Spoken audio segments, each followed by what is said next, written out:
Boa tarde a todos e a todas que estão nos assistindo nessa tarde. Sejam todos bem-vindos e bem-vindas na nossa live. Para mim é uma satisfação estar participando desse momento com vocês e dividindo essa sala virtual, né, com os meus colegas. Eu vou iniciar me apresentando. Meu nome é Virgínia, eu sou assistente social, sou trabalhadora do SUAS, faço parte da equipe técnica da Vigilância Socioassistencial da Secretaria de Estado de Desenvolvimento Humano do Estado da Paraíba. Eu, inicialmente, gostaria de saudar os trabalhadores e trabalhadoras do SUAS e também as equipes de vigilância estadual e municipal, né, que devem estar aqui nos prestigiando nessa tarde. Saudar, uma saudação especial para os colegas do grupo técnico da Vigilância Socioassistencial do Consórcio Nordeste, que também deve estar presente aqui nessa nossa live, e tem a função especial de estar nos apoiando nessa atividade de hoje. Bom, essa atividade, ela foi construída, ela foi pensada e organizada de forma coletiva, né, e envolveu todas as pessoas que fazem parte desse grupo técnico da Vigilância Socioassistencial do Consórcio Nordeste. Este é um grupo que é ligado ao Comitê Técnico da Assistência Social do Consórcio Nordeste, que surgiu nessa pandemia. E o principal motivador para a importância do surgimento desse grupo foi quando aconteceu uma redução nas concessões dos beneficiários do Bolsa Família, a partir dos dados do Ministério da Cidadania, que foi disponibilizado pelo Ministério. A gente observou na época que os estados da região Nordeste receberam apenas 3% dessas novas concessões, enquanto outras regiões mais ricas do país, como o Sul e Sudeste, receberam 75% dessas concessões, né? Então, se a gente observar, é uma distorção muito significativa. Então, os governadores dos estados do Nordeste, eles se organizaram e impetraram uma ação junta, pedindo explicações sobre essas distorções, né, nas concessões desses novos benefícios, né? Então, após esse movimento, os recursos, após esse movimento dos governadores, esse movimento coletivo dos governadores do Nordeste, esses recursos, né, das concessões foram restabelecidos.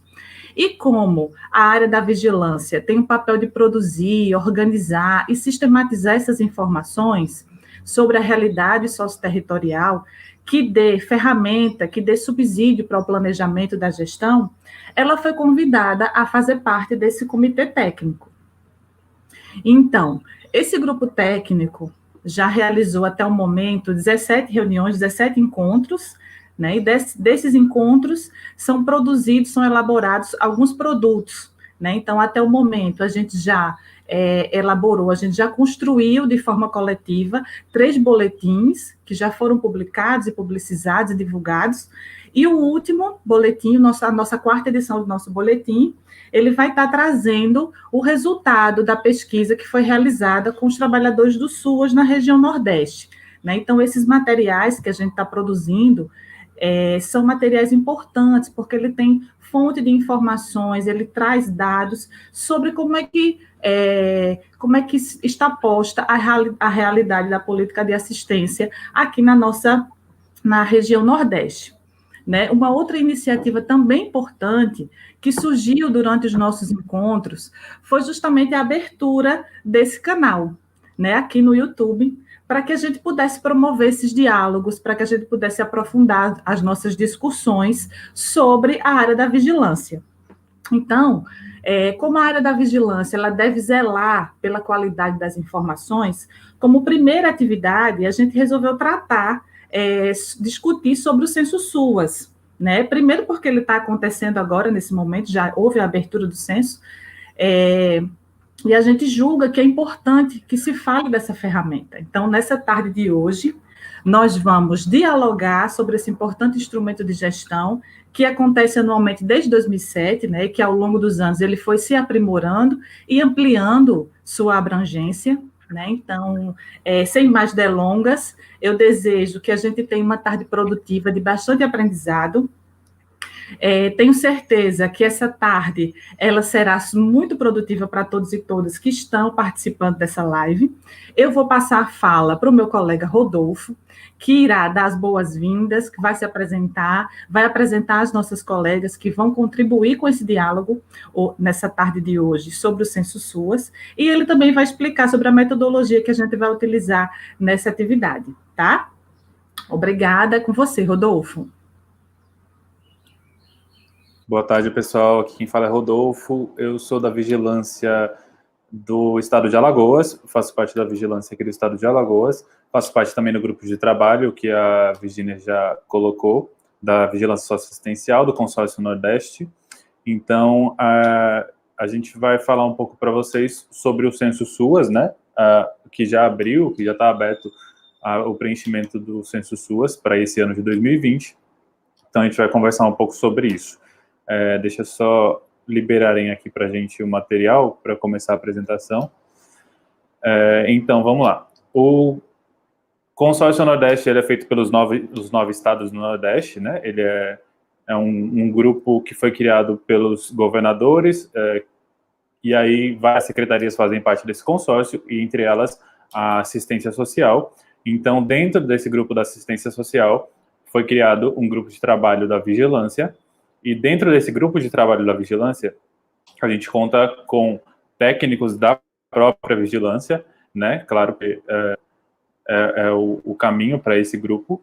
E tem também pessoas de outras áreas, né? A gente tem pessoas da atenção especial, da básica, a gente tem gente do Bolsa Família, que faz parte desse grupo, algumas pessoas do Criança Feliz, que são, como a gente lida com dados de todas essas áreas, nada mais correto do que eles participarem também do grupo da vigilância para poder dar um pouquinho mais de base para a gente na discussão dos assuntos. Então, eu vou apresentar para vocês as pessoas que fazem parte, certo? Por estado. Essas pessoas que aqui estão citadas, elas não são necessariamente da vigilância, como eu disse, então a gente tem de várias áreas, mas são todas as pessoas que fazem parte do grupo de trabalho, tá? No Maranhão, a gente tem a Ascensão, o Hugo e a Gabriela, que fazem parte desse grupo. No Piauí, a gente conta com a presença da Rosângela e Karina. No Ceará, nós temos Célia, Augusto, Delza, Aileen e Cândida. No Rio Grande do Norte, Edivânia e Tabita. Na Paraíba, Maria de Lourdes, Virgínia e Ediclê.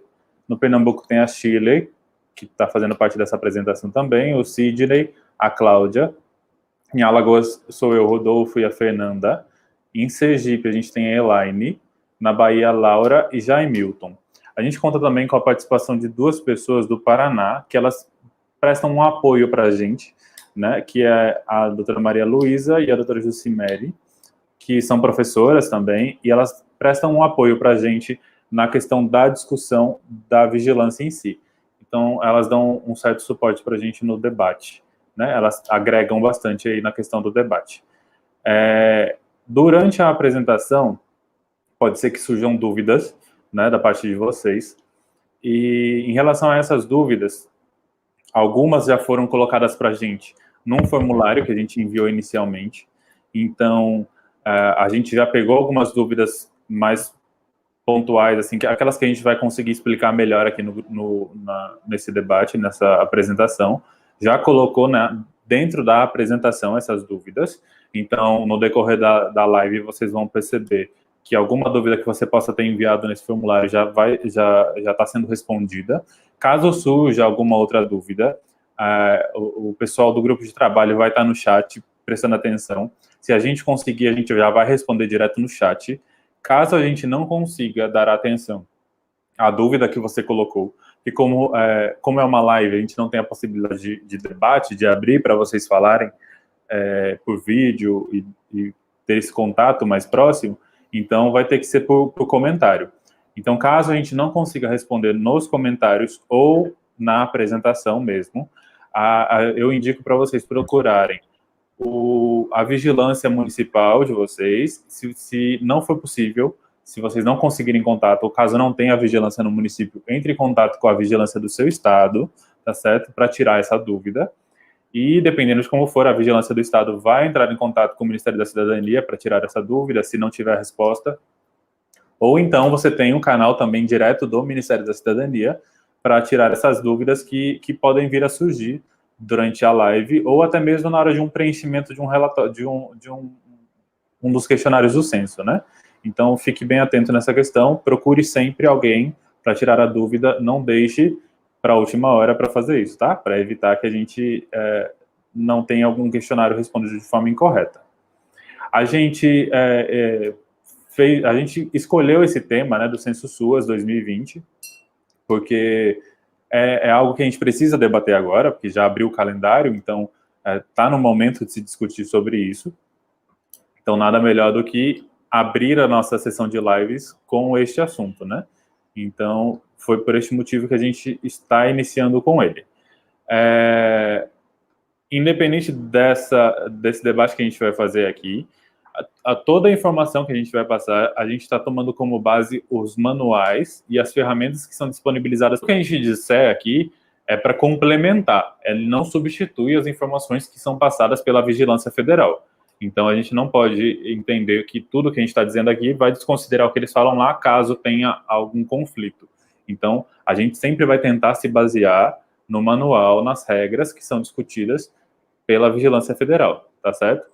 Durante a live, a gente vai passar para vocês nos comentários algumas vezes um link, que é um link para uma avaliação. Então, a gente vai pedir para vocês depois avaliarem a nossa live, para a gente saber como a gente se saiu, se a gente precisa melhorar um pouquinho.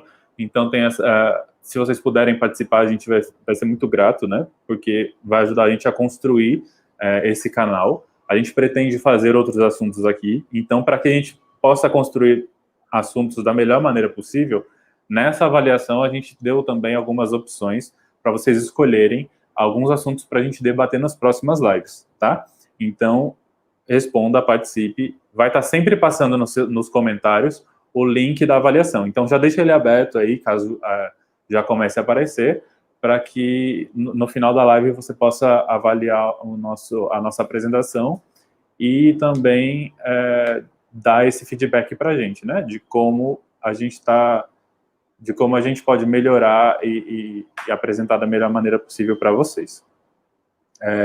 Eu vou dar início, então, à apresentação, né? Vamos iniciar a apresentação com a Ascensão. Vou passar a palavra para ela, que ela já vai entrar no assunto do censo, e aí a partir dela, a gente já vai começar a enxergar um pouco melhor a questão dos formulários e entender como foi criado essa questão do censo e a construção de todo ele. Boa tarde, Ascensão. Fica à vontade. Obrigada, Rodolfo. Boa tarde a todos que estão aqui nos prestigiando nessa nossa primeira live, né? A gente está muito feliz com a participação de todos vocês.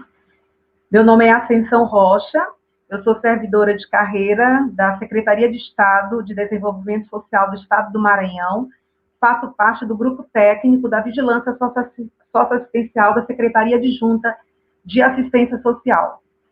E aí, como o Rodolfo também explicou, né? Por que o censo? A gente já tem um censo há um bom tempo, né? Aí, muitos de nós já temos essa experiência, mas a cada ano a gente precisa discutir um pouco mais e entender um pouco mais qual é realmente o verdadeiro sentido desse censo SUAS, né? Então, o censo, ele é um processo anual e ele é realizado sempre no segundo semestre pelo órgão gestor federal da Política de Assistência Social, que hoje é o Ministério da Cidadania. Então, a coleta dos dados é realizada por meio de um formulário eletrônico, e esse formulário eletrônico ele é preenchido pelas secretarias estaduais e municipais, pelos conselhos municipais e estaduais de assistência social e pelos fundos municipais e estaduais de assistência de todo o país. Então, dessa forma, a gente consegue contemplar secretarias, conselhos e fundos. Então, a gente tem... Pode passar, Gabi? A gente tem uma linha... Vamos lá? Então, aí vocês me perguntariam, e quais seriam, então, os objetivos? O que o censo pretende? O que para que ele existe? Na realidade, o censo, quando ele foi pensado, né, a gente vai ter uma linha do tempo que vocês vão ver que ele começa lá em 2007. Então, qual era a ideia? Era aperfeiçoar essa gestão do Sistema Único da Assistência Social e ver como é que estava a qualidade dos serviços que eram prestados à população. Então, sempre houve essa necessidade e a importância da gente saber de que forma esses serviços e a qualidade desses serviços estavam chegando até a população usuária dessa política pública. Então, o censo, ele produz dados oficiais e confiáveis que serviram, e durante esse período todinho, ele tem sido um balizador, tanto para o fortalecimento da política de assistência social, para a implementação do Sistema Único da Assistência Social, e daí, por conta dessas informações, daí a necessidade dessa informação ser sempre a correta, a mais correta possível, porque ele é um dado oficial. Então, ele vai identificar o quê? Ele identifica avanços, ele identifica limitações e desafios, né, para que a gente possa institucionalizar o SUAS. Então, é uma forma para que os técnicos e gestores eles façam essa avaliação. Por isso que a gente sempre diz que o censo, ele não é feito por uma única pessoa, ele não é feito em gabinetes de assessoria de municípios.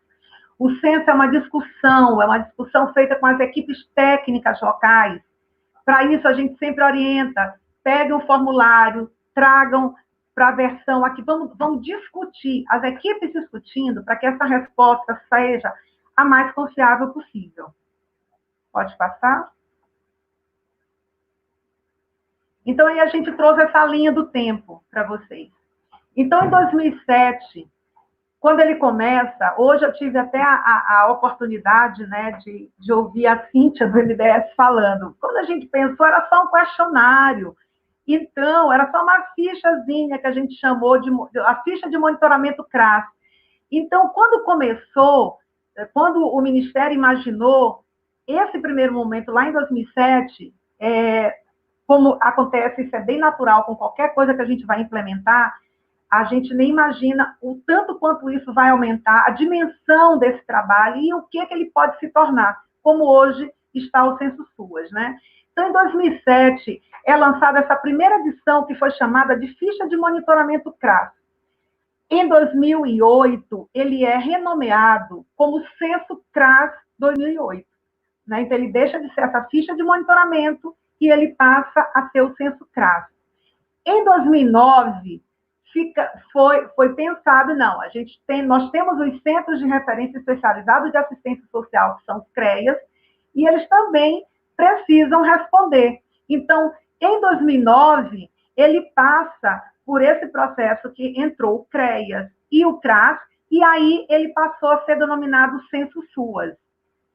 Em 2010, ele é regulamentado por esse decreto, porque todo censo, tudo tem uma regulamentação, uma lei que regulamenta. Então, a lei que regulamenta o Censo SUAS é a 7.334, de 19 de outubro de 2010.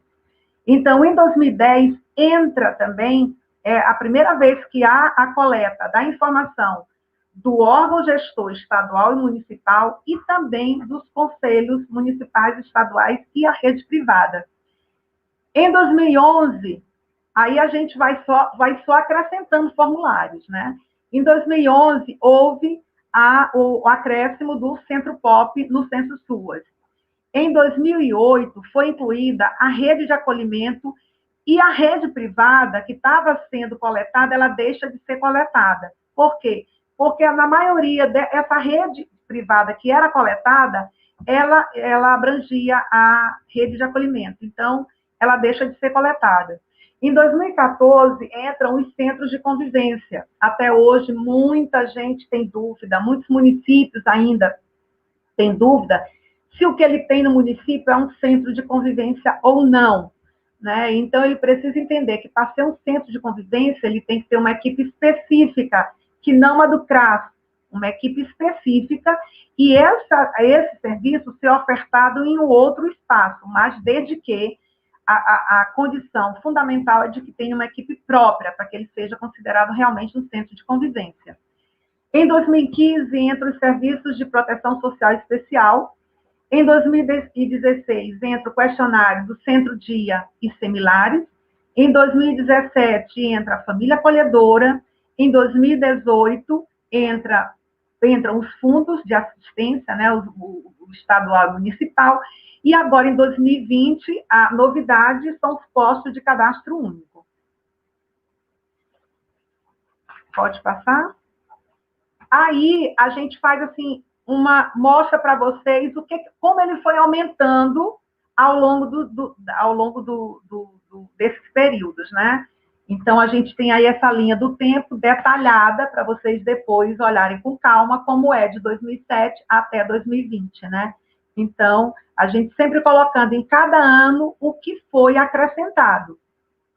E aí, como eu estava colocando vocês, a rede privada ela foi coletada em 2010 e 2011, e com o acolhimento que entra em 2012, ela deixa de ser coletada. Por isso que vai estar ali em branco. Pode passar?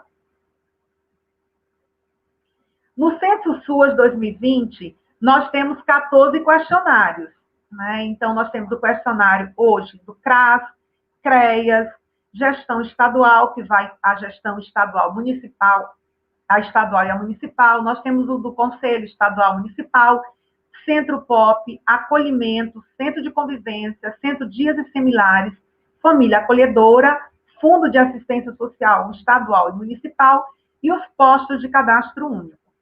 Pode seguir. Os questionários, né, cada um vai ver, os questionários do censo, ele é organizado por blocos, né? Então, todo bloco qual é a função desses blocos? É justamente conhecer as características daquele equipamento, né, ou daquele serviço. Então, dentro dos blocos, a gente vai ter gestão, controle social, a estrutura física, os serviços que são ofertados, os públicos que são atendidos, os recursos humanos que existem e outras informações específicas, né? E aí, todo ano, antes do censo abrir, o Ministério ele sempre encaminha para as equipes dos estados que a gente dê sugestões, porque a cada ano, quando a gente vai avaliar um questionário, a gente sente falta de uma pergunta, ou a gente acha que essa pergunta poderia ser melhor formulada para melhor entendimento de quem está respondendo. Então, todo ano existem perguntas e quesitos, algumas questões são substituídas, outras não, outras vocês observam que permanecem as mesmas. Daí aquela importância, como a gente sempre fala, da necessidade dessa leitura pela equipe. Esse ano vocês já viram que a gente tem perguntas específicas relacionadas à Covid-19, né? Então, são todas as questões que vão sendo necessária essa coleta de dados para essa informação. Então, a maior importância que a gente vê dentro desse período todo, que a gente gostaria muito de alertar os municípios, é que algumas perguntas, pelo fato de que vocês já estão muito habituados a responder, vocês acabam colocando sempre a mesma resposta. Muitas vezes não viram os manuais. E aí a gente volta a falar da importância do manual. Acho que isso vai ser uma fala constante de todos nós aqui. As dúvidas, elas têm que ser observadas, vocês têm que buscar essa situação no manual. Alguns ainda faltam ser disponibilizados, mas a maioria já está disponível. Então, a gente precisa ler o manual antes de responder. Às vezes, a gente acha que só o fato de estar com o questionário na mão, a gente está apto para responder o censo. Não. O censo ele tem que ser... Primeiro a gente lê o manual, depois a gente vai para o questionário. Então, reforçar aqui a importância da leitura desse manual para que vocês possam responder com mais certeza e mais acertabilidade as questões do censo. Agora eu vou passar a palavra, né, a bola, como a gente diz, para a nossa companheira Shirley. É com você, Shirley.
Só um momento, Shirley, seu microfone está desligado. Você precisa ligar o microfone, habilitar o áudio.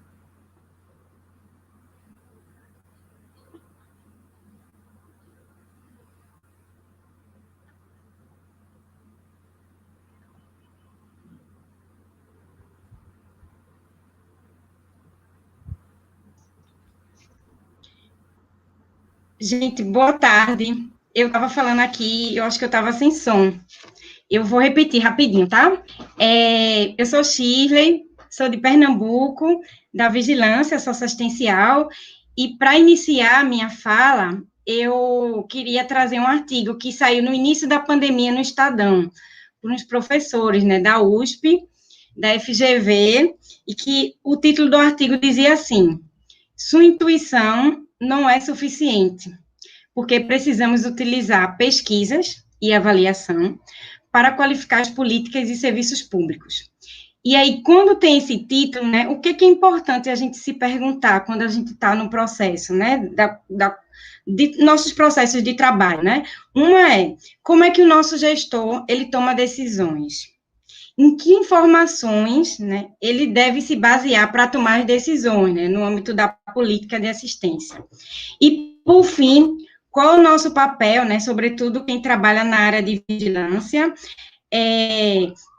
na profissionalização da gestão pública conjugado a valores, né, de ciência e evidências, né, que é o que a gente defende em contraponto a qualquer tipo de pensamentos, né, ligados a achismo ou fake news, porque tudo que a gente faz, gente, é da sociedade. Então, assim, a gente não pode limitar, né, a qualidade de um serviço o que nossas lentes, nossos olhos são capazes de enxergar, ou então limitar isso à nossa capacidade técnica, né? A gente precisa qualificar isso para além, né, do que os nossos olhos, que nossas culturas e do que a gente acha capaz de enxergar.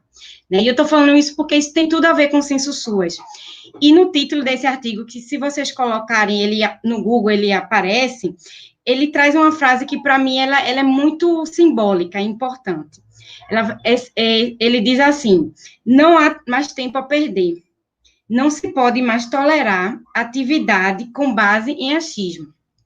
E aí, a gente precisa, né, tá sempre com esse termômetro para poder qualificar nossas decisões, o uso racional, né, do recurso público e das políticas.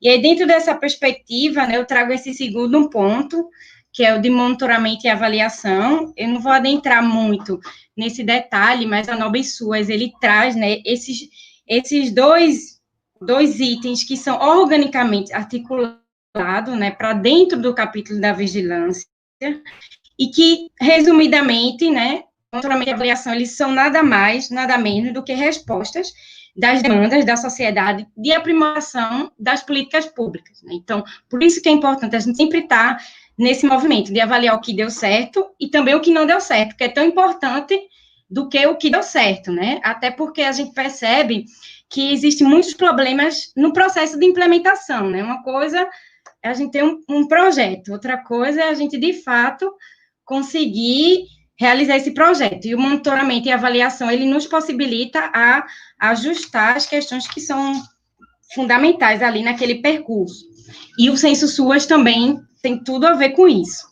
E aí eu entro rapidamente também nesse terceiro ponto, que é o ponto do planejamento. E se vocês me permitem, eu queria, para falar desse ponto, eu queria referenciar um paraibano que estudou, né, quando adolescente aqui no ginásio pernambucano. Ele é um pensador nordestino e que ele é muito vinculado, né, à discussão do Estado. Ele foi um pensador ligado à reflexão do Estado, bem como esse ano ele foi muito citado porque ele foi comemorado o seu centenário, né, 100 anos de Celso Furtado. E Celso Furtado, ele foi muitas coisas, mas dentre elas, ministro do Planejamento, e quando ele chegou lá, ele dizia o seguinte: a intervenção do Estado, ele tem que ser planejada. E isso é uma proposta racional e técnica, né, claro, mas também é uma proposta política. Por quê? Porque planejamento e planos são projetos de sociedade, né? E é nossa obrigação dizer à sociedade onde é que a gente chegou, com esses dados, com esses diagnósticos, e o que nos fez planejar esses projetos e monitorar, né, essas intervenções que a gente quer para essa sociedade. E aí ele acrescenta, dizendo também que tudo isso tem que ser feito na luz do dia, né, com muita clareza, nos dados e nesses projetos, porque se for feito em gabinete, né, fechado, a gente sabe quem decide, né? E aí ele traz a importância do planejamento, e eu entro no quarto ponto, que é ligado ao controle social, né, que é um pouco essa perspectiva que eu acho que para o censo é muito clara, que é quando a gente sai, né, desse empoderamento burocrático, digamos assim, e vai para o empoderamento democrático também. E aí, o envolvimento do controle social no censo é fundamental, né, sobretudo porque existe um questionário específico, né, para os conselhos municipais e estaduais de assistência, mas também no acesso a esses dados. Né, se a gente olhar a CIT, as resoluções e todas as reflexões da CIT, elas são muito decisões baseadas naquilo que está colocado no censo SUAS, né? Então, a importância dessas informações também nessa perspectiva, né, de trazer as discussões sempre alinhada ao controle social e a participação. E aí eu entro, né, nesse quinto ponto que está colocado aqui como qualidade da informação, né?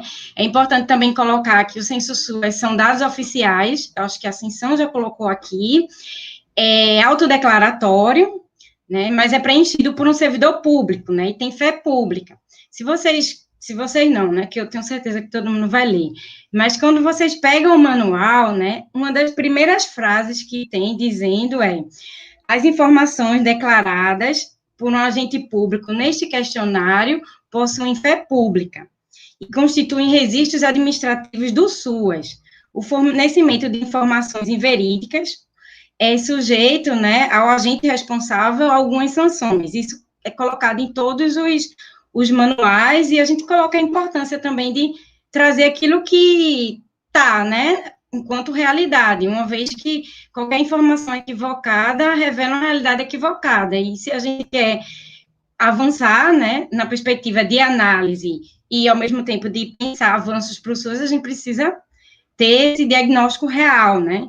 Então, eu penso também que o censo SUAS, ele traz uma oportunidade para a gente revisar alguns conceitos, né? Eu acho que a Divânia vai adentrar, eu não vou colocar muito, mas ver os nossos serviços tipificados, porque a gente confunde, às vezes, serviço no domicílio, a gente confunde com outra intervenção paralela, então é fundamental também que a gente passe a revisar os conteúdos, e eu não vou adentrar aqui porque a Edivânia vai pontuar algumas questões em relação às dúvidas, e que vai trazer isso.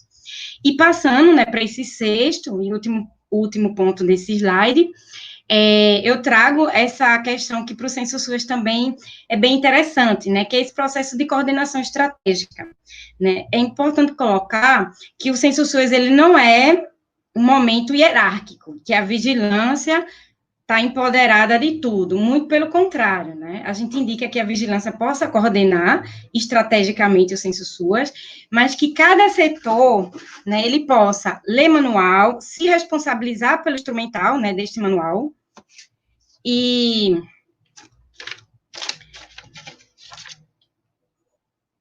aí eu queria trazer um exemplo.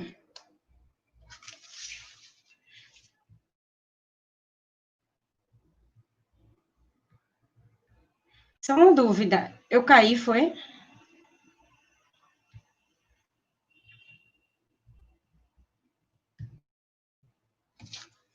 Desculpa, gente. Não, Shirley, tá tudo ok. Tá, né? Porque eu vi a ligação de Rodolfo, aí eu fiquei preocupada. Então, vamos lá. Gente, dando desculpa aí, dando continuidade, né?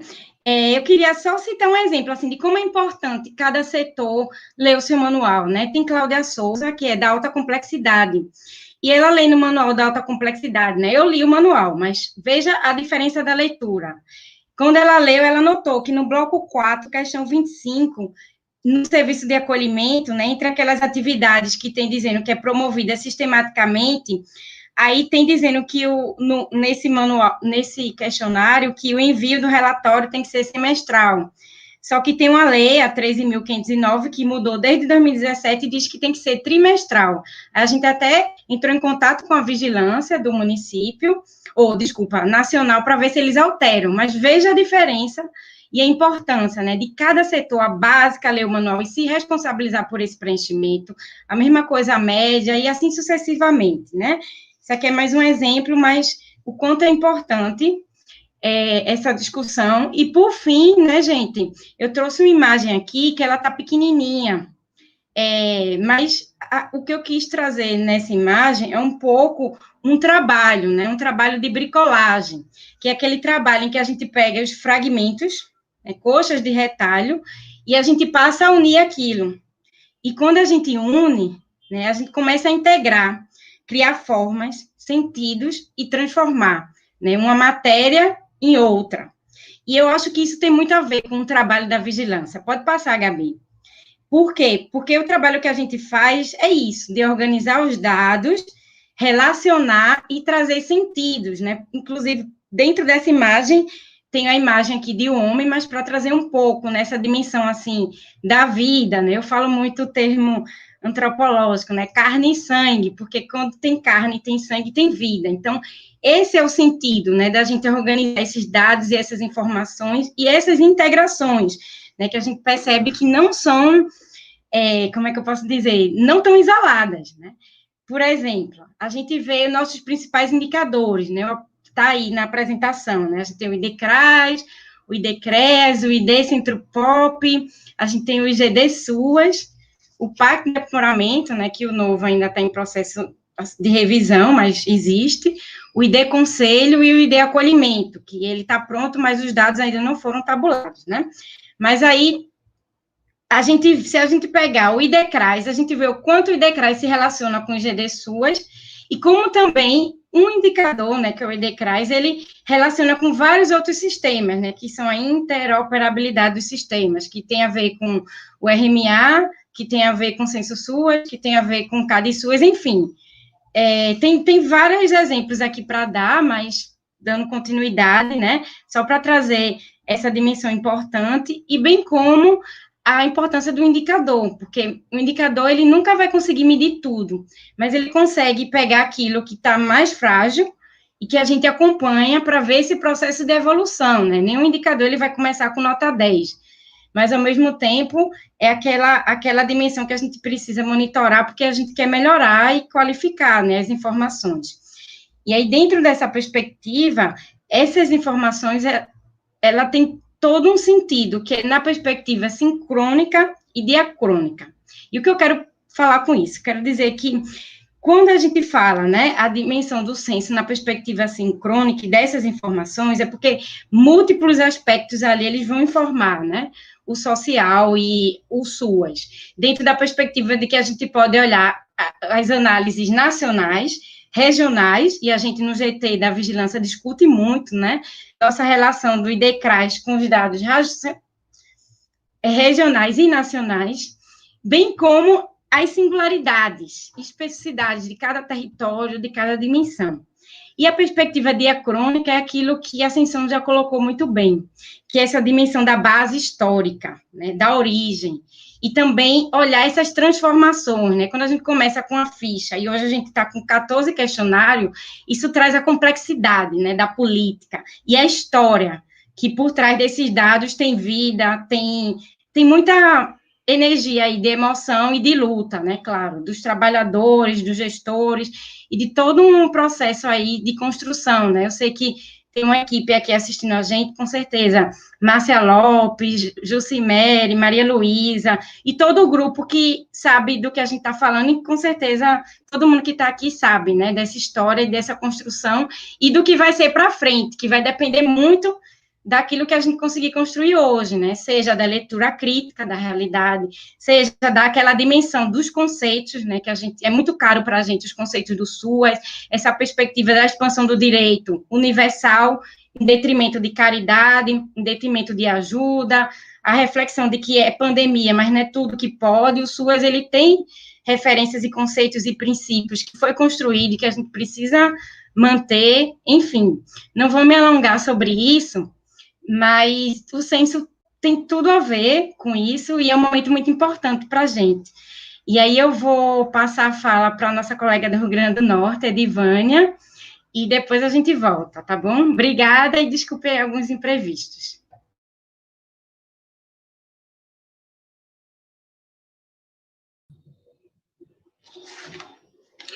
Olá, boa tarde. Conseguem me ouvir? Sim? Então, boa tarde, né, a todos e todas. Inicialmente, agradecer a oportunidade de estar aqui, né, representando a equipe do COGESU Setas, né. Nesse momento, estou na vigilância socioassistencial no Estado. E aí, a gente, né, diante da fala das companheiras, né, das colegas aí do GT da Vigilância, que tem sido uma oportunidade, né, de aprender mais, né, sobre a política de assistência, sobre a vigilância socioassistencial, e eu acho que esse momento reforça muito essa importância, né, da gente, enquanto trabalhadores, né, do SUAS, trabalhadores da política, da gente se deter, da gente conhecer, da gente buscar compreender, né, a nossa realidade a partir do olhar do questionário, dos questionários, né, nós temos aí 14 questionários, né, onde eles trazem muito dos serviços que a gente desenvolve, e aí onde a gente precisa ter toda essa atenção, né, nas respostas, para que reflita a nossa realidade, né, e que traga um diagnóstico, um desenho, né, das ofertas em todo o território brasileiro. Então, acho que o censo é esse momento, né, ele representa esse desenho da política, né, esse olhar sobre a política de assistência, né, em todo o território brasileiro. E aí, né, trazendo umas contribuições, né, junto com o que as meninas, né, a Shirley e a Ascensão já colocaram, pode passar, por favor, Gabi. A gente vai aí, elas falaram, né, de planejamento, falaram da importância de conhecer o questionário, mas também, principalmente, diante do preenchimento, né, em conjunto com todos os atores que fazem parte aí dessa rede, né, coordenadores, técnicos da vigilância, técnicos da secretaria, onde a vigilância não estiver ainda implantada, né, da gente sentar, discutir, pensar e analisar cada questão a partir do manual, e da nossa realidade, né? Esse ano a gente teve aí esse contexto de pandemia, né, que nos desafiou e continua nos desafiando, perdão, né, todos os dias. E aí, como trazer, né, esse contexto para o Censo SUAS? Né?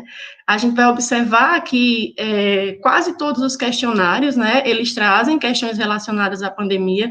Eu estava dando uma olhada hoje, né, conversando com o Chile, e cerca de, acho que são 2, né, questionários que não tem, mas todos eles, né, vão apresentar, se a gente tem 14, aí nós vamos ter aí quase 12 questionários que vão trazer, né, questões relacionadas à pandemia.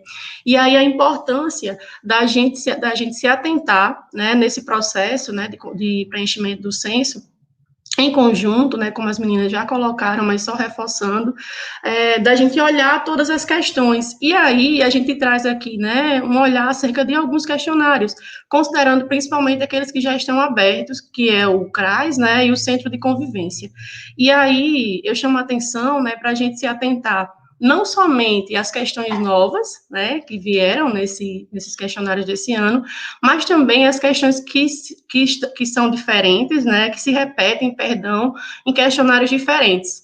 E aí, se vocês observarem, né, no questionário do CRAS e no questionário do posto de coleta do CadÚnico, que é a novidade desse ano, né, a gente, a partir desse ano, vai começar a preencher esse questionário também, a gente vai ter aí questões, né, do bloco 8, que trata do CRAS sobre o cadastro único, da questão 40 a 44, elas vão estar relacionadas com o bloco 3, perdão, do cadastro, da questão 13 a questão 13, 14, 15, 18 e 19. Então, essas questões, elas se repetem em questionários diferentes. E aí, Adivânia, por que a gente chama a atenção para isso? Para a gente se situar, verificar como está funcionando, né, no CRAS, os atendimentos do cadastro único, quais são as atividades específicas do PAIF nesse contexto do CadÚnico, né, e que equipe, né, se eu tenho uma equipe exclusiva, se essa equipe é específica do CadÚnico ou é feita com a equipe que está vinculada aos recursos humanos do CRAS. Então, a gente chama atenção para esses pontos, para que a gente possa alinhar, né, esses conceitos, analisando bem tranquilamente os questionários, né, a gente tem tempo aí ainda para preencher, né, eu sei que a conjuntura é muito adversa, mas a gente sentar, pensar e analisar para que a gente não deixe de trazer informações que são importantes, né, de serem registradas aí em todo o cenário, né, nacional. E aí, no bloco 9, no questionário do CRAS, a gente tem o programa Bolsa Família, que também está no bloco 4, né, do questionário do posto de coleta do CadÚnico. Então, aí vocês vão observar que eles trazem várias questões que se repetem, né, nós trouxemos aí, né, da questão 45 a 48, e também a 50, no caso do questionário do CRAS, e no bloco 4 do programa Bolsa Família, no questionário do CadÚnico, a gente tem aí a questão 23, 24, 27, 25 e 28. E aí eu queria chamar a atenção de vocês para essa questão 48, para a gente, mais uma vez, ter um olhar, né, sobre as nossas ofertas, sobre o trabalho social com família que a gente desenvolve no PAIF, quem é esse público. Eu acho que os questionários desse ano, né, trazendo aqui um olhar sobre o que a gente já tem, né, dos serviços, dos programas da política de assistência social, eu acho que eles vieram tem questões que reforçam o trabalho proativo e preventivo, reforçam a necessidade do nosso olhar, né, das equipes dos CRAs, de ter o olhar sobre as famílias que são beneficiárias do programa Bolsa Família, das famílias que estão no CadÚnico. Então, a gente traz aí esse parâmetro na questão 48, que ele traz 5 questões a mais, que são questões que, se vocês observarem, são específicas do trabalho social com família do PAIF, né? São questões que estão relacionadas diretamente com a execução do nosso trabalho, né? Considerando aquele protocolo de gestão integrada de serviços e benefícios socioassistenciais, né? Que traz para a gente, né? Lá em 2009, antes da tipificação, né? Que é a nossa padronização aí das ofertas de serviços, né? A partir da tipificação de 2009, mas a gente já tinha um protocolo integrado que ele já trazia para a gente, né? Um olhar sobre o acompanhamento, sobre o público prioritário, sobre o atendimento nos serviços socioassistenciais. Então, é importante a gente estar resgatando essas questões para que a gente possa, né, cada vez mais fortalecer o nosso trabalho. E aí, reforçar, né, que no bloco 9 do CRAS, né, nessa parte do Bolsa Família, ele reforça muito esse caráter, reforça muito, perdão, a importância, né, do olhar do CRAS, né, para essas famílias, que muitas vezes a gente diante de tantas demandas, né, a gente tem essas famílias dentro do serviço, mas não consegue inserir no acompanhamento, não consegue dar aquela continuidade, né, que o trabalho social com família pressupõe, né, de forma proativa e preventiva. E aí, chamar a atenção também, né, que na parte da estrutura física do CRAS, a gente tem algumas novidades, e aí isso reforça um ponto de atenção, porque a gente ter o cuidado de não contar uma sala mais de uma vez, né, quando a gente vai lá para aquelas quadradinhos, onde a gente está contando a quantidade de sala, né, às vezes a gente conta uma sala mais de uma vez, e aí não está refletindo a realidade, né, do meu equipamento, então a gente tem essa atenção, e aí o que traz de novo, né, são salas exclusivas para o CadÚnico e Programa Criança Feliz, né, sala de arquivo, também tem uma novidade nessa questão da estrutura física, que antes a gente só marcava se a gente tinha, por exemplo, carro, né, exclusivo e ou compartilhado, telefone, e agora a gente vai ter que marcar e também contabilizar, né, a quantidade que a gente tem de equipamentos que a gente tem nessa unidade, né, e uma questão específica relacionada à internet, né, o uso da internet, com que frequência é utilizado. Eu acho que isso é importante para mostrar, né, como estão a situação dos nossos equipamentos, né, da política de assistência social, então que a gente tenha um olhar atento para essas questões. E aí, né, seguindo aqui essas questões que se repetem em questionários diferentes, a gente vai chamar a atenção também para o PSB no domicílio, né, que mais à frente eu vou trazer aqui uma fala para que a gente possa reforçar um pouco do entendimento acerca desse serviço, né, para que a gente não venha, para que a gente tenha todo o cuidado na hora de responder, né, os nossos questionários. Então, aqui eu trago um parâmetro, né, do PSB do questionário do CRAS, perdão, com a gestão municipal, certo? Então, a gente vai observar que no bloco, né, PSB no domicílio, que no questionário do CRAS, ele está no bloco 7, as questões 24 e 25, elas vão perguntar se aquele CRAS ele executa, né, aí tem mais especificidades. No 25, quantos idosos e pessoas com deficiência foram atendidas, né, que aí a referência é o mês de agosto, tá? E no bloco de serviços da gestão municipal, ele também questiona se o município executa o PSB no domicílio. E aí é um ponto de atenção, né, porque às vezes a gente preenche lá no CRAS, aí quando vai preencher o bloco da gestão, a gente acaba esquecendo de fazer essa marcação, ou de contabilizar, ou de bater a quantidade de idosos e PCDs que foram atendidos, né, nesse serviço. Então, para a gente ter esse olhar atento, para que a gente não deixe divergência, né, no preenchimento dos nossos questionários. Então, chamar atenção, né, para o bloco 4 do serviço. Se eu estou dizendo lá no CRAS, né, do meu município, eu estou executando o PSB no domicílio, vamos chamar atenção para o bloco 4, né, de serviços do questionário da gestão municipal, que também traz esses questionamentos, tá? Então, a gente precisa ficar atento. Do mesmo modo, se eu responder lá no questionário da gestão municipal que tenho, sem ter marcado lá no CRAS. Então, essa reflexão que a gente está trazendo, né, nesse momento, para que a gente possa qualificar, aprimorar cada vez mais esse processo de preenchimento do censo SUAS. Já no bloco 7, né, serviços socioassistenciais, ele vai estar relacionado também, né, e aí o bloco do CRAS, ele vai estar relacionado também com o bloco 6 da gestão municipal.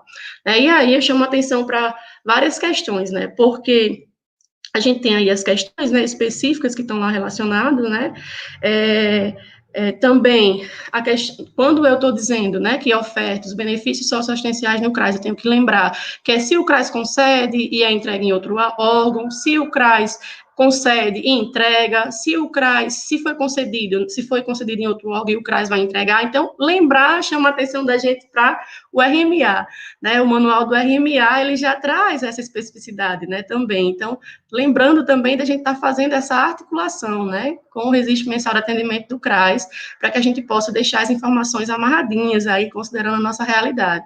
Então, assim, pensar o que essas questões de 35, ficou repetido aqui, mas a gente pode corrigir depois, né, 35, 36 e 37, elas devem estar articuladas, né, com a questão 56 do questionário de gestão municipal. E no bloco do programa Bolsa Família, né, na parte do CRAS, a questão 48 vai estar relacionada com algumas questões do bloco 6, né, que na gestão municipal, benefícios CadÚnico e transferência de renda. Já uma novidade que também apareceu no questionário do CRAS, nesse censo, é que antes ele vinha junto, né, benefícios CadÚnico e programa Bolsa Família. Agora observem que ele veio benefícios, né, programa Bolsa Família CadÚnico e programa Criança Feliz. Então, eles fizeram essa separação e a gente precisa ficar bem atento, né, nas nossas respostas. E aí eu vou dar um exemplo, né, da importância da gente ter o olhar, né, sobre essas questões que se repetem. Lá no CRAS, eu marquei que o CRAS, por exemplo, realiza o acompanhamento familiar, registra no SICOM e recebe as listas, né, de descumprimento de condicionalidade, das famílias que estão em descumprimento de condicionalidade em fase de suspensão, né, mais ou menos isso tem na questão. Aí lá no bloco da gestão, ele pergunta se a gestão municipal disponibiliza essas listas, né, então eu vou dizer que no CRAS eu recebo as listas e esqueço de marcar no bloco da gestão municipal que a gestão, né, por meio da equipe, disponibiliza essa lista para o serviço. Então, a importância, né, mais uma vez, a gente está tendo esse olhar, né, está tendo esse cuidado.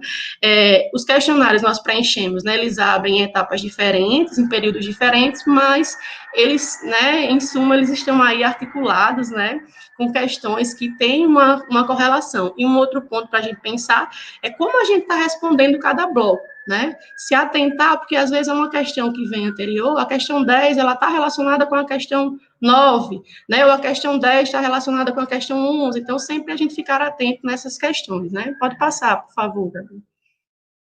E aqui, dentro dessa questão das novidades, né, é importante a gente reforçar, né, que traz aí algumas especificidades, né, de novos pontos, né, que apareceram agora das atividades do PAIF, né, no novo questionário. Os encaminhamentos para o PCF e ACESUAS, né, lembrando que a partir do novo sistema do ACESUAS Trabalho, né, para que os municípios, né, que tenham o ACESUAS pactuado, para poder formar o grupo, né, a equipe lá do ACESUAS, o que tinha que acontecer? A gente tinha que fazer o encaminhamento, né, CRAS, por meio do prontuário eletrônico, né, lembram? Então, já aparece no censo, né, esse encaminhamento para o Acessuas Trabalho, para o PCF, registro de atendimento no SICOM, e aí, mais uma vez, eu reforço, né, que esses questionários, eles trazem esse reforço do que a gente já tem normatizado na política, né, dos direcionamentos que a gente já tem, das diretrizes que nós temos para trabalhar na política de assistência, reforça a importância do atendimento e acompanhamento das famílias, né, beneficiárias dos programas de transferência de renda, e aí vem orientações e apoio, né, às famílias atendidas pelo programa Criança Feliz, BPC na escola, a famílias de mulheres em cumprimento de prisão domiciliar, né? Então, vejam que ele traz várias particularidades que estão chegando para a gente nesse contexto da pandemia. Né? A gente sabe que muitas demandas, né, das nossas demandas que a gente atende nos serviços, elas têm se diversificado, se ampliado e cada vez mais aparecendo situações, né, novas para a gente atender. E aí o censo, ele já trata algumas questões, né? A escuta qualificada especializada, né, diante da situação da identificação de relato livre, sinais ou suspeitas de situações de violências envolvendo crianças e adolescentes e suas famílias, aí eu chamo a atenção para uma questão. Mas o CRAS faz escuta especializada? Vamos pensar que aí eu vou trazer uma realidade do Rio Grande do Norte, né, os nossos municípios, a maioria são pequeno porte 1, então a maioria tem CRAS. Não tem CREAS, né?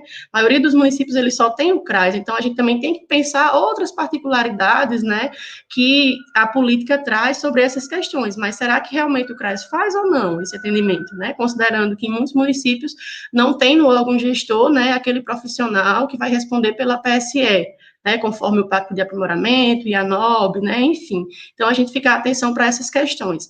Nessa última questão, né, nessa última atividade aí, compartilhamento de informações com a rede de proteção por meio de relatórios, conforme previsto em orientações técnicas.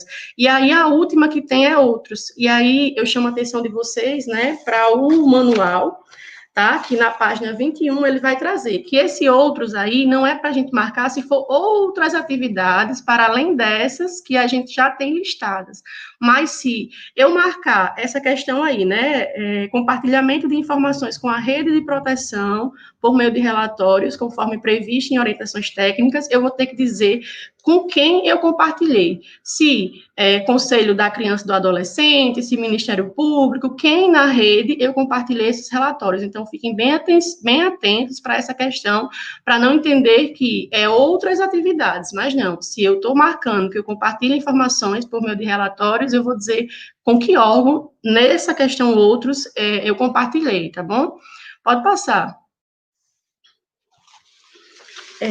E aqui novos temas abordados, né? Como eu estava falando anteriormente, muitas demandas, né, se ampliaram, se diversificaram, cada vez mais chegando situações para a gente, né, nos serviços socioassistenciais, e aí traz vários temas, né, que são trabalhados, reforça também o caráter proativo, preventivo, né? Eu acho que se a gente tiver um olhar sobre o censo, né, comparando, trazendo ele, fazendo essa correlação com a tipificação, com a política, né, com as várias diretrizes que nós temos hoje, né, sobre a política de assistência e o trabalho social com famílias, a gente vai ver que ele traz muito da nossa realidade. Por que não pegar o censo e quando terminar, e aí reforça a questão do planejamento, né, quando terminar, quando a gente passar a ver o resultado, analisar os indicadores, né, verificar como está a minha realidade e trazer as questões desse censo para o meu planejamento. Se eu não realizava uma atividade no ano anterior, pode ser que eu traga dentro do meu planejamento para o ano seguinte, né?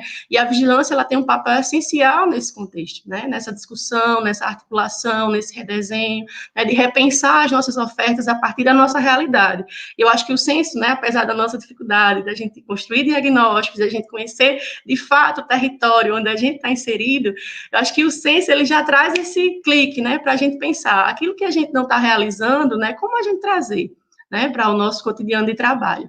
E aí os temas novos, né, que vieram nesse questionário desse ano: adolescência e gravidez, primeira infância, direitos e cuidados, violência doméstica contra a pessoa idosa, direitos da pessoa idosa, né, prevenção ao trabalho infantil, planejamento, gravidez na adolescência, a PBF, condicionalidades, né, violência doméstica contra mulheres, suicídio, saúde mental e prevenção ao suicídio, prevenção ao trabalho escravo, né, e tráfico de pessoas, violência doméstica contra crianças e adolescentes e educação financeira. Então, são temas, né, dentro do trabalho social com famílias que a gente precisa pensar, né, e mais uma vez eu reforço, esses temas, eles reforçam o trabalho proativo e preventivo que a gente vai estar desenvolvendo aí, né, nos equipamentos socioassistenciais, especificamente no CRAS, considerando que ele está aí na proteção social básica, né? Pode passar, por favor. Vamos lá.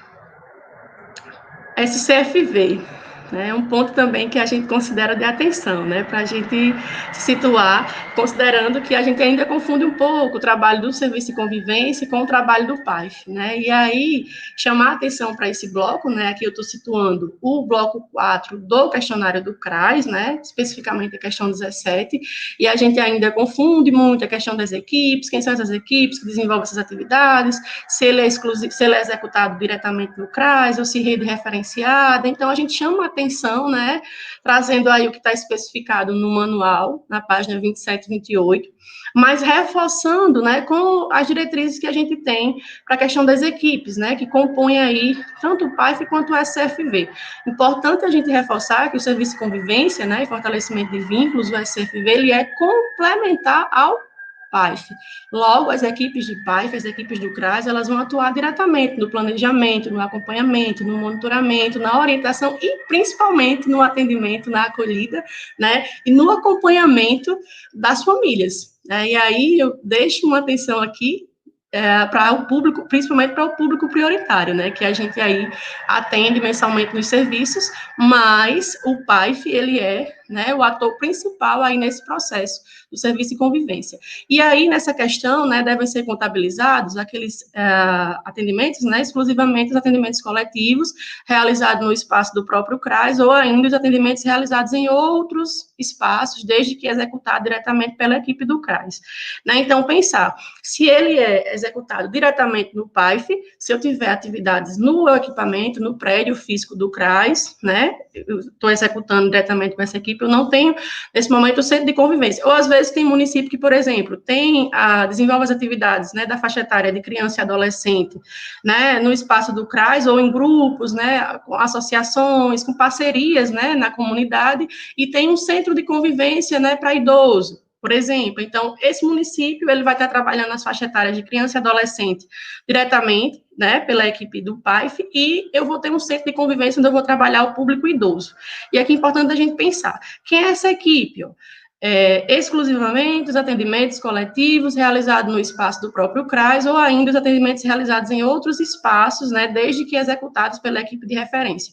E aí eu trago um recorte dessa equipe, para a gente pensar, né, para a gente, mas que equipe, quem é essa equipe que vai estar executando? A equipe do SCFV é constituída por um técnico de referência do CRAS, com atuação no SCFV, com formação de nível superior, que poderá ser o assistente social ou psicólogo, né, e ainda outro profissional que integre essa equipe do CRAS, né, conforme a resolução CNAS 17 de 2011, e por orientadores sociais ou educadores sociais. Então, essa é a equipe que vai estar, né, desenvolvendo as atividades. A equipe do PAIF, assistente social e psicólogo, né, equipe de referência para o atendimento, para o referenciamento, para o planejamento, para o monitoramento e orientação desses orientadores que vão estar desenvolvendo as atividades, né, de oficinas, nos grupos aí, nos territórios que são de abrangência do CRAS, onde ele está sendo executado. E aí é importante a gente diferenciar, né, os atendimentos coletivos do PAIF, né, do serviço de convivência. As oficinas do PAIF, como o próprio manual traz aí, eles têm o objetivo de curto prazo, né, eu vou trabalhar, lembra dos temas que a gente falou anteriormente, eu vou estar trabalhando atividades, né, considerando os temas, né, específicos do meu território, as particularidades do meu município, né, do meu estado, e vou estar trabalhando atividades, né, aqui, oficinas do PAIF têm o objetivo de curto prazo, a serem atingidos com as famílias, né, e são necessariamente conduzidas pelos técnicos de nível superior. Já os grupos do SCFV, eles reúnem participantes conforme o ciclo de vida ou faixa etária. Os encontros têm periodicidade regular e contínua. PAIF, oficinas curto prazo, SCFV, periodicidade regular e contínua. As conversações e fazeres neles realizados podem ser conduzidos por profissionais de nível médio. Quem? Orientador ou educador social. Referenciado, planejado por quem? Pela equipe do PAIF, assistente social e psicólogo. Então, é importante a gente fazer esse recorte, né, gente, para que a gente não confunda essas informações. Pode passar. A questão 19, né, um ponto de atenção aí no CRAS, a rede referenciada, né, se ele executa, né, a atividade do SCFV, a rede referenciada. E quem vai ser essa rede referenciada? Aquelas demais unidades públicas, né, assim como organizações da sociedade civil, desde que o município tenha alguma parceria, né, ou não, para realizar. Observem que no bloco do serviço de convivência, no questionário do centro de convivência, lá no bloco 4 da gestão, ele traz uma novidade, né, que é para ele busca conhecer, né, a análise que nós estamos fazendo aqui enquanto equipe estadual, né, junto com o grupo da vigilância, ele busca conhecer como se dá, né, as parcerias com essas organizações da sociedade civil. Então, verificar, né, se governamental ou não governamental, né, quem é, como se deu essa parceria, como ela foi realizada, se teve termo de parceria ou não. Então, fiquem atentos para essa questão. Aqui eu estou chamando a atenção na questão 19, né, do CRAS, mas também lá no bloco 4 de gestão do serviço de convivência. É importante a gente observar, né, na questão 27, no caso do questionário do SCFV. E aí, né, PSB no domicílio. É outro ponto que a gente chama a atenção nesse momento, né, e eu vou reforçar, porque para a gente ter todo o cuidado para ver se realmente a gente está desenvolvendo essa atividade, né, esse serviço aí no nosso espaço do CRAS. E lembrando que ele também vai estar relacionado com o questionário da gestão municipal. E aí, o serviço de proteção social básica no domicílio, né, o que é? Para pessoas com deficiência e idosos, eles não são visitas domiciliares, eu trago aí o fragmento do próprio manual, né, ele vai contemplar um conjunto de atividades concretizadas pela visita domiciliar, sistemática e regular, seja ela semanal, quinzenal, mensal, e é orientada por um plano de desenvolvimento do usuário, o famoso PDU, né? Então, eu vou marcar lá no CRAS se eu tenho se eu oferto realmente esse serviço, se essa equipe, ela é exclusiva, se é a equipe do PAIF, né? É um serviço que ainda não tem dentro do bloco da proteção social básica, cofinanciamento específico. Houve uma discussão anteriormente, né, as colegas podem, as companheiras aí, né, podem situar, mas houve uma discussão anteriormente, mas não tem financiamento dentro do bloco da PSB para esse serviço, né, e o questionário, na questão, ele traz várias perguntinhas, né, se diretamente pela equipe do PAIF, se por equipe específica, e aí eu queria chamar a atenção de vocês para uma questão, né, para a gente refletir, como é a metodologia para esse trabalho, considerando, né, o manual de orientações do Serviço de Proteção Social Básica para pessoa idosa e com deficiência no domicílio, que aí ele traz e orienta, né, uma metodologia, né, considerando o eixo da proteção e do cuidado no domicílio. Então, veja bem, domicílio. Primeiro passo, acolhida no domicílio, né? Segundo passo, elaboração do plano de desenvolvimento do usuário, ou seja, eu fui lá, identifiquei a situação, né? Conheci a realidade, vou construir o plano de desenvolvimento dos usuários, né? No terceiro passo, eu vou ter a visita para orientação, né? E suporte profissional aos cuidados familiares no domicílio. E o quarto passo, né? Conforme aqui o manual, as rodas de diálogo com a família no domicílio. Então, observem bem. O manual, ele sempre reforça que esse serviço, né, ele vai ser ofertado a partir do plano de desenvolvimento do usuário, PDU, e com especificidade de ser diretamente no domicílio, tá? Então, vamos ficar atento. O link do manual também está no questionário do CRAS, né, e aí a gente precisa entender direitinho para não responder, né, quando a gente não está conseguindo ofertar diretamente esse serviço. Acho que pode passar. E aí, acho que está finalizando, né, no bloco dos benefícios socioassistenciais, né, a atenção, porque nesse ponto eu já falei inicialmente, né, mas só reforça, é saber, né, se o CRAS, ele concede benefícios eventuais, e aí a gente tem aquelas particularidades, né, que já estão postas desde o próprio manual do RMA, que eu vou considerar aí, quando ele é concedido e entregue na própria unidade do CRAS, quando ele é concedido no CRAS e entregue em outro órgão da gestão municipal, e concedido e em outro órgão da gestão municipal da assistência e entregue no CRAS.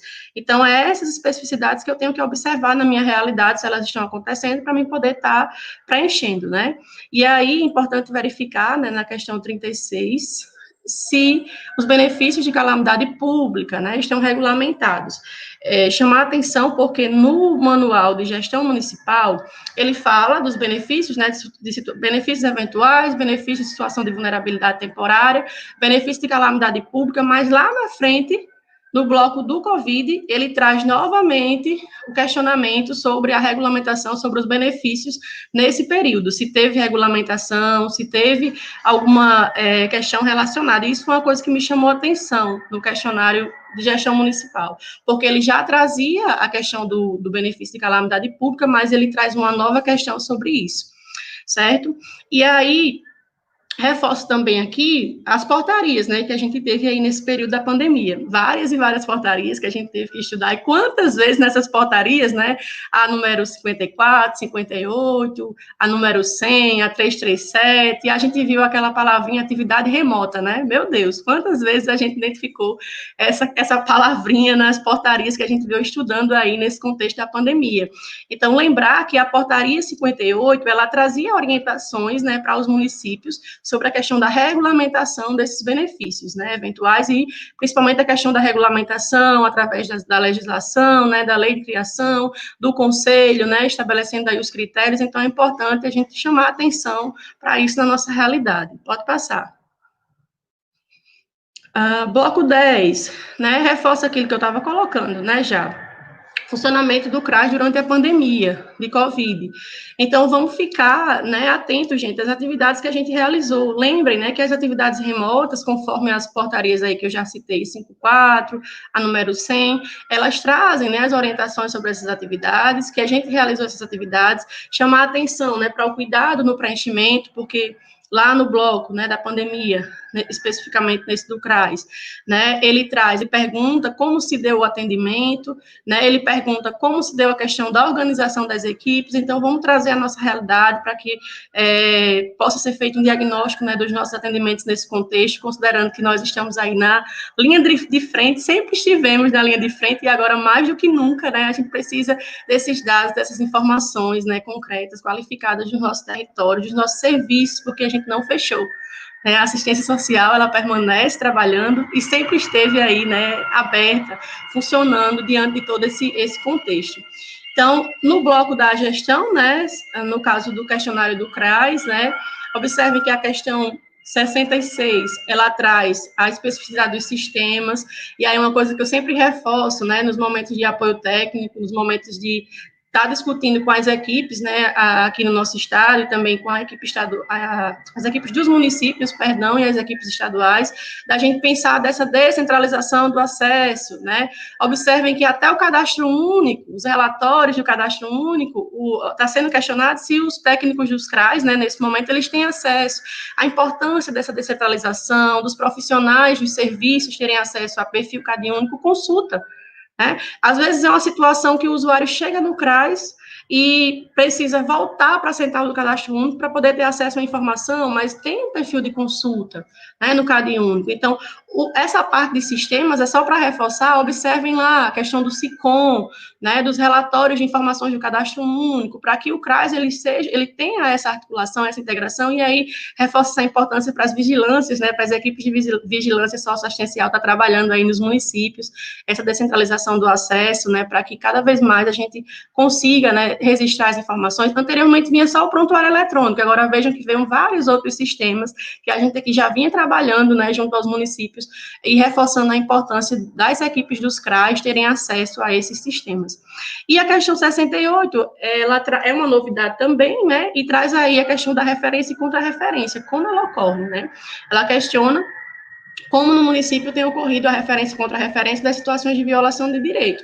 E aí a gente chama atenção para aquela questão, né? No caso da nossa realidade aqui no Rio Grande do Norte, a maioria dos estados, dos municípios, né? Eles só tem CRAs, né, que é pequeno porte 1, e aí, diante de todas as nossas situações, né, as dificuldades que a gente tem aí para ter um profissional específico, né, na secretaria para atender essas demandas de PSE. Mas, apesar dele não perguntar sobre a equipe, né, mas ele pergunta como se dá a referência e contra-referência das situações de violação de direito, tá? Então, eu acho que é isso, né? Foi? Não sei se ficou alguma coisa, gente, mas se tiver alguma coisa a mais que a gente possa estar contribuindo, né? Obrigada pela oportunidade de estar aqui com vocês. Acho que eu acelerei um pouco, mas acredito que deu certo, né? Qualquer coisa, a gente está por aqui. Obrigada. Deu sim, Edivânia, tudo certo. Gente, só trazendo também uma última novidade, né? Eu acho que todo mundo aqui já está sabendo que o governo federal fez um novo sistema, né, integrado, e aí é necessário que todo mundo faça o cadastro no gov.br, além do perfil do SA, né, que todo mundo aqui já sabe que é importante ter. E aí é importante também colocar que o acesso, né, ele é simples, esse cadastro, e para esse ano também teve alguns novos perfis de acesso, porque com a pandemia, né, e a própria Cíntia do Ministério estava comentando hoje, que com a pandemia, para evitar a circulação de papéis, eles criaram um perfil Censo SUAS preenchimento, né, e aí cada gestor, ele pode, ou coordenador, né, do CRAS pode fazer, né, esse preenchimento com esse perfil, e aí, quando for na data do dia 19 de novembro a 4 de dezembro, o gestor, que tem um perfil de SUAS município, ele pode dar uma olhada e validar caso ache necessário.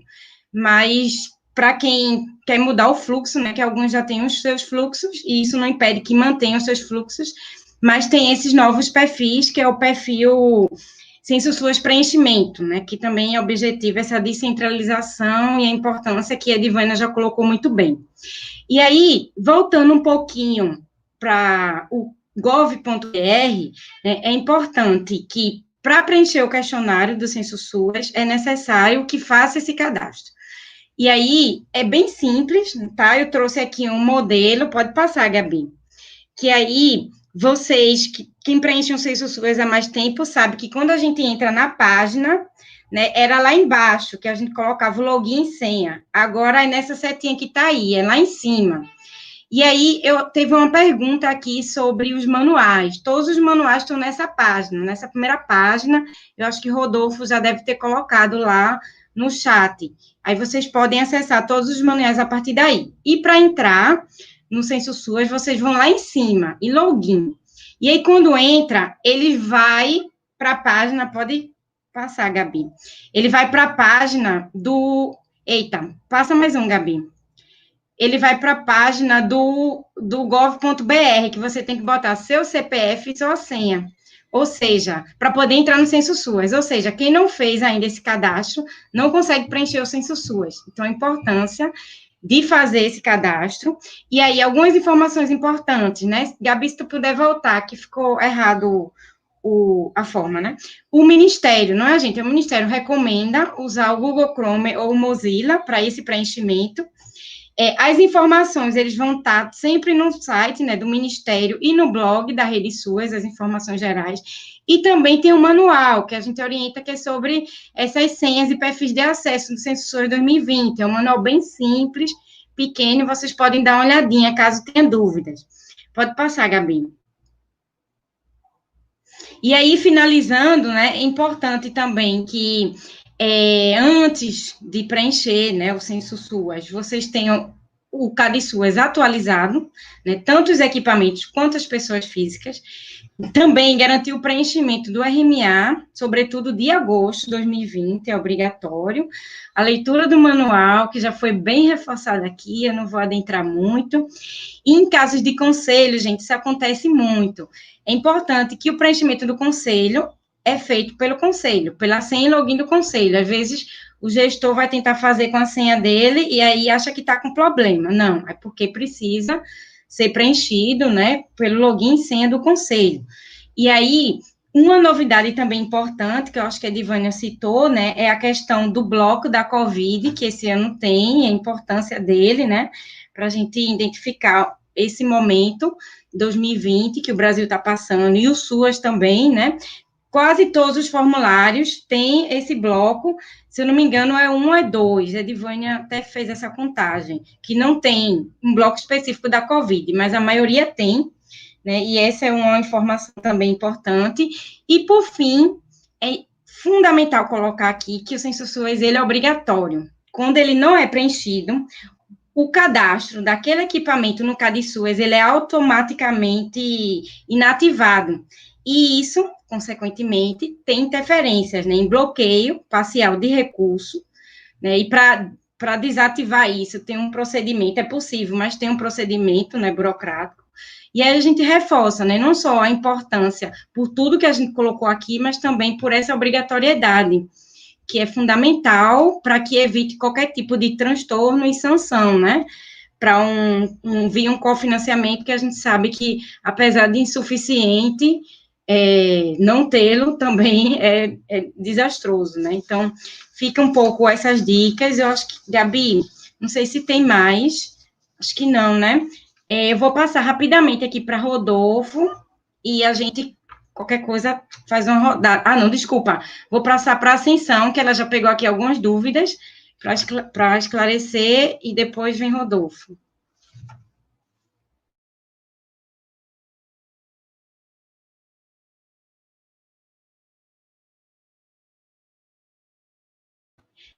Acho que está sem som, Ascensão. Ok. Relacionada à pergunta 14 e 15, né? Relacionada à questão de atendimentos, que o período de referência é agosto. Aí as pessoas, mas o serviço ele não está acontecendo da forma contente como ele vinha acontecendo. Vocês têm uma coisa que o Ministério vem deixando bem claro, que as formas remotas, elas são formas de atendimento, sim. Então, muitos municípios, eles adotaram estratégias, né, para que os serviços não fossem paralisados. E a gente já teve a oportunidade de observar várias experiências que vocês colocam, inclusive, nos grupos de WhatsApp, como é que vocês estão fazendo essa atividade para atender aquele serviço de convivência, né? Eu já vi... a gente já viu cada vídeo interessante, eu tenho certeza que vocês já viram, vocês mostrando como é que vocês estão realizando essas atividades de forma remota, quer seja pelo WhatsApp, quer seja pelo telefone, quer seja por lives. Isso que a gente está fazendo aqui, que é uma live, se vocês fazem esse tipo de atividade nos municípios, isso é uma forma de atendimento, sim. Então, isso tudo tem que ser computado. E eu estava observando, na pergunta 15, se não me engano, é logo depois, ela vai ter a opção outros. E aí, quando tem a opção outros, vocês podem estar descrevendo, porque ali tem muito... Quando eu vi na questão do outros, que foram várias atividades que vocês fazem, inclusive de prevenção à Covid, para essas pessoas dos serviços, eu tenho certeza que muitos dos trabalhos realizados foram de prevenção, orientando as pessoas, orientando principalmente os idosos dos nossos serviços de convivência, as pessoas com deficiência que participam dos nossos grupos. Então, nós crianças, né? Então, a gente tem uma série de diversidade de faixas etárias e, com certeza, esses trabalhos vocês realizaram nos municípios, né? Porque, às vezes, eu fico muito incomodada quando eu ouço algumas falas dizendo que os serviços paralisaram, né? Eu acho que não. Foram criadas novas formas de atendimento, né? Os municípios, com muita criatividade, com muita vontade de acertar e não deixar o serviço deixar de acontecer, ele inovou, né? E essas inovações, é muito importante que elas apareçam no censo, que a gente mostre lá no censo como é que a gente está desenvolvendo essas atividades, né? Isso é muito importante. E eu vi uma questão aqui também de uma pessoa que perguntava como é que se sabe a resposta do que se está nesses questionários a nível municipal e estadual.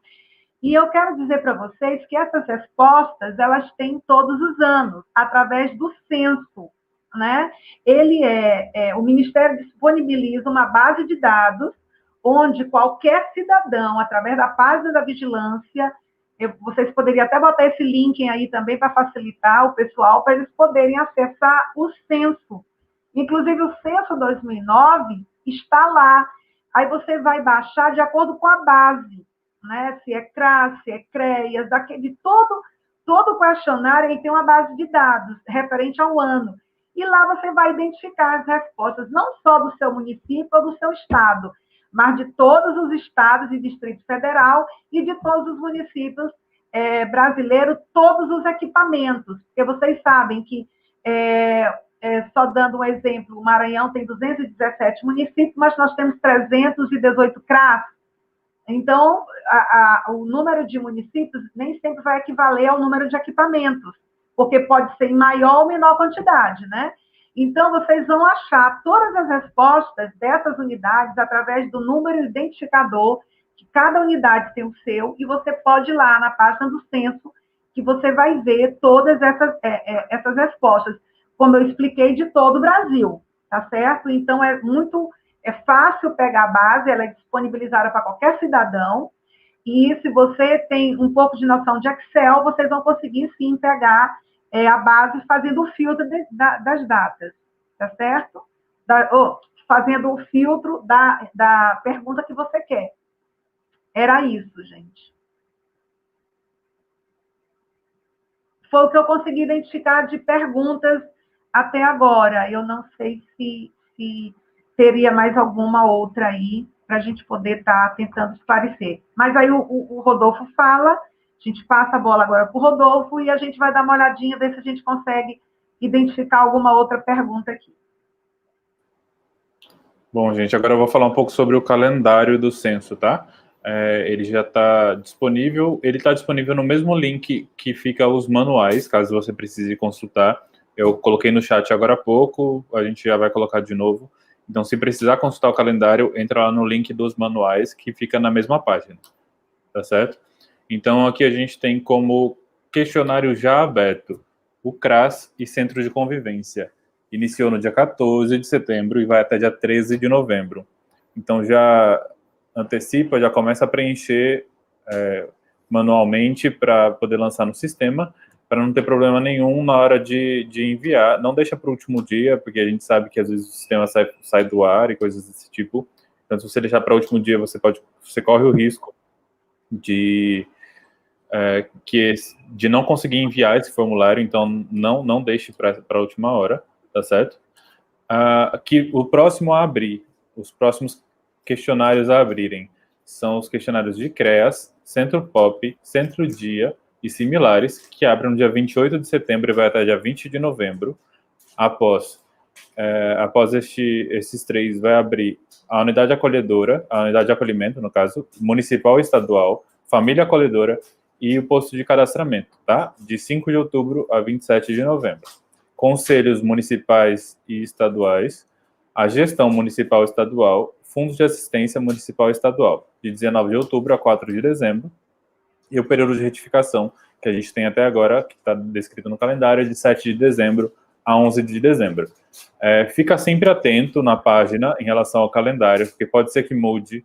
Ano passado teve algumas datas que tiveram algumas alterações, não quer dizer que vai ter esse ano, mas pode ser que tenha. Então, fica atento, porque, um exemplo, está programado para abrir dia 28 de setembro o CREAS. Se tiver algum problema no sistema, pode ser que abra uma semana depois, ou pode ser que o encerramento seja uma semana depois. Então, sempre fica atento na questão do calendário, tá? Não confia só no que a gente está passando agora, que pode ser que altere, tá certo? Vou lembrar para vocês também a avaliação. Então, se você ainda não abriu o link, abre, que a gente está mandando nos comentários o link da avaliação. Responde para a gente a avaliação, para que a gente possa construir novos diálogos, certo? A gente possa fazer novas lives posteriormente com assuntos que vocês consideram interessantes. Então, a gente quer trabalhar com vocês aquilo que vocês querem escutar, aquilo que vocês precisam escutar, no caso. Então, manda para a gente lá na avaliação, tá certo? Não esquece de mandar a sua avaliação. Você que participou, preencha para a gente, por favor. Tá ok? E... Bom, acredito que por enquanto comigo é só. Quem vai dizer mais alguma coisa? Nada, falta essa. Isso, eu tinha esquecido dessa parte, foi mal, desculpa. Vamos lá. Então, se você tiver alguma dúvida, que é o que eu já tinha falado no começo também, entre em contato com a vigilância do seu município, a vigilância do estado, ou então tem aqui os contatos da vigilância federal, certo? Então, o chat, se você tiver problema com login, com algo desse tipo, o melhor caminho é o chat, é sempre o chat. Porque lá no chat você vai ter o registro do seu contato, então você vai conseguir questionar depois, né? Caso eles passem alguma informação, você vai ter isso tudo registrado no chat, você vai colocar todas as suas informações lá. Então, é o melhor, para mim, pelo menos, eu considero ser o melhor caminho para resolver a questão de senhas. Por telefone é um pouquinho mais complicado, pelo e-mail demora um pouco mais, então pelo chat é algo mais pontual, você consegue resolver isso de forma mais rápida. Tem aqui o e-mail da vigilância, que é vigilanciasocial@cidadania.gov.br. Então, se tiver alguma dúvida em relação a preenchimento, pode mandar para eles também, que eles respondem para vocês. O telefone é 121, certo? E tem aqui um formulário eletrônico de e-mail também, que você entra nesse link, que é o file.mdsvector, com C mesmo, vector.site.8080/formulário/, certo? Então, esse é o link do formulário eletrônico de e-mail. E também tem os telefones, que é o DDD 61 2030 3118, o final 3954, final 3951 ou final 3133. Então, 2030 3118, ou 3954, ou 3951, ou 3133. Eu queria agradecer a participação de vocês até agora, né, que a gente tratou do assunto da vigilância, em relação ao censo de 2020. Então, muito obrigado por todo mundo que esteve aqui, que participou com a gente. A Shirley, se não me engano, vai fazer alguns comentários agora. Se você puder continuar, fica mais um tempinho, que a gente vai comentar sobre um outro assunto. Mas em relação ao censo, muito obrigado pela participação de todo mundo, tá certo?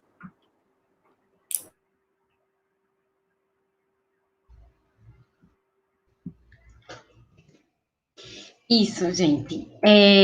A gente não vai conseguir, né, sanar todas as dúvidas, certamente, mas aí fica a dica que Rodolfo já deu, né? Procure as vigilâncias dos estados, e, enfim, a gente entende também que esse foi um primeiro momento de muitos outros, né? Então, a gente vai estar aprimorando aí as discussões e fazendo essas trocas, né, de experiências. E aí, dentro dessa perspectiva, eu queria só puxar, né, um fiozinho de um ponto que Virginia colocou aqui quando a gente iniciou, né, que é sobre o grupo. E a gente está na 10ª, a gente teve 16 reuniões, né, no grupo da Vigilância do Nordeste, que iniciou em março. E dessas reuniões, a gente teve 3 principais produtos, na verdade, 3 não, 4, né?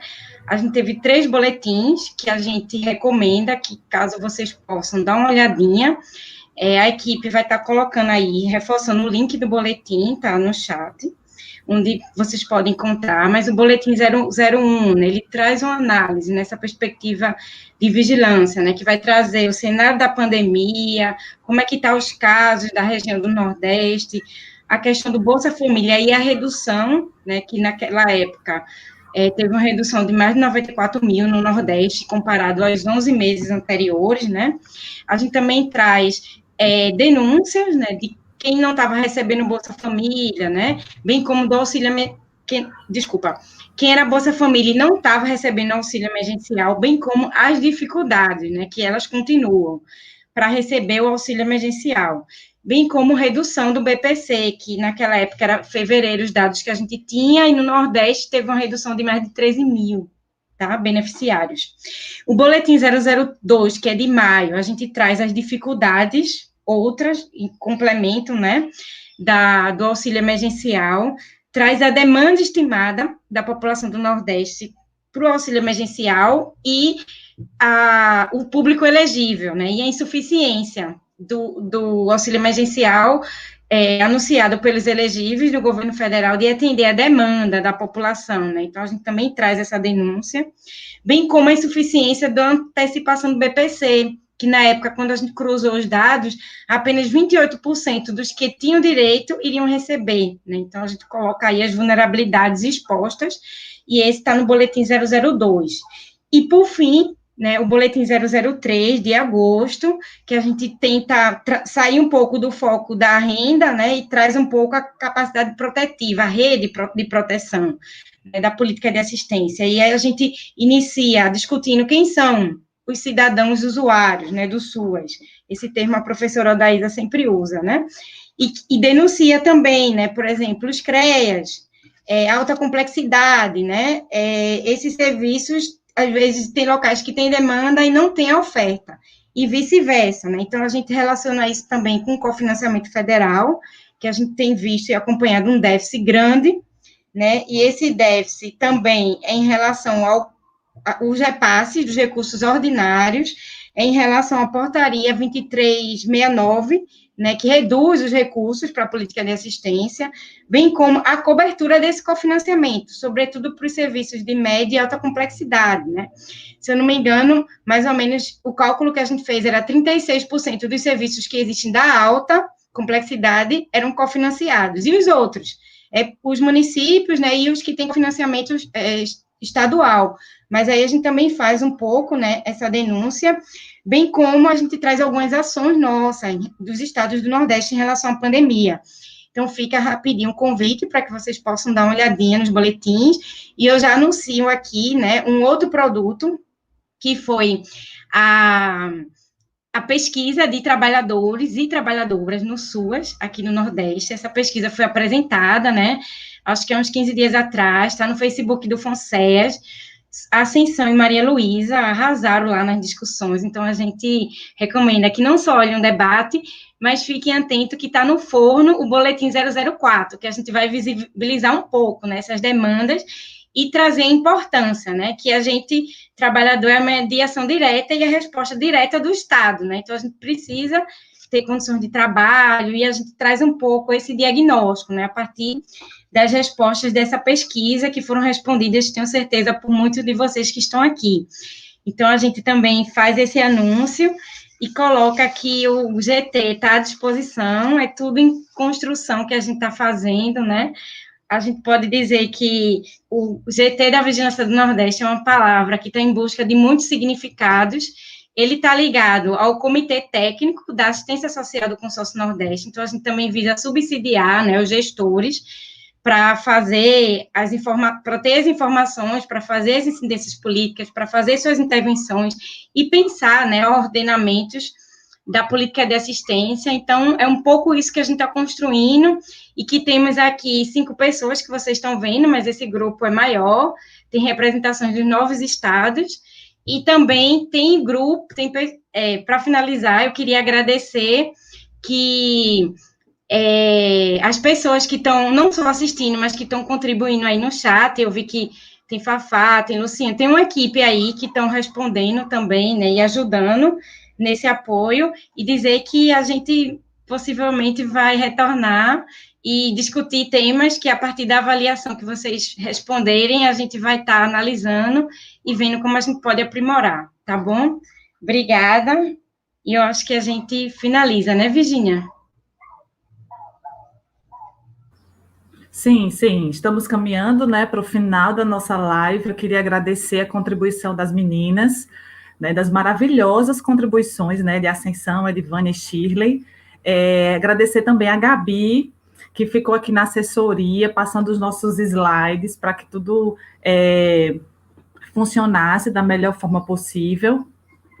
Queria agradecer também a vocês que permaneceram durante esse período todo, né, dessa nossa live aqui com a gente, das participações no chat, né, foram muitos questionamentos, e assim, desde o começo, a gente já havia dito que não conseguiria, né, dar conta de todos os questionamentos aqui, e aí é por isso que existem as vigilâncias estaduais e as vigilâncias municipais, que devem também dar esse suporte, né, às equipes, né, das unidades, no que se refere ao preenchimento dos formulários, né? Queria agradecer as meninas, dizer que foi uma tarde de bastante aprendizado, e é isso, gente, a gente se coloca à disposição, nós do grupo, né, técnico da vigilância, a gente se coloca à disposição para estar promovendo outros momentos como esse, né, e é por isso que a gente está passando esse link para que vocês preencham e deixem as sugestões de novas temáticas para que a gente possa trabalhar no futuro próximo. E é isso, muito obrigada pela participação de todos e todas.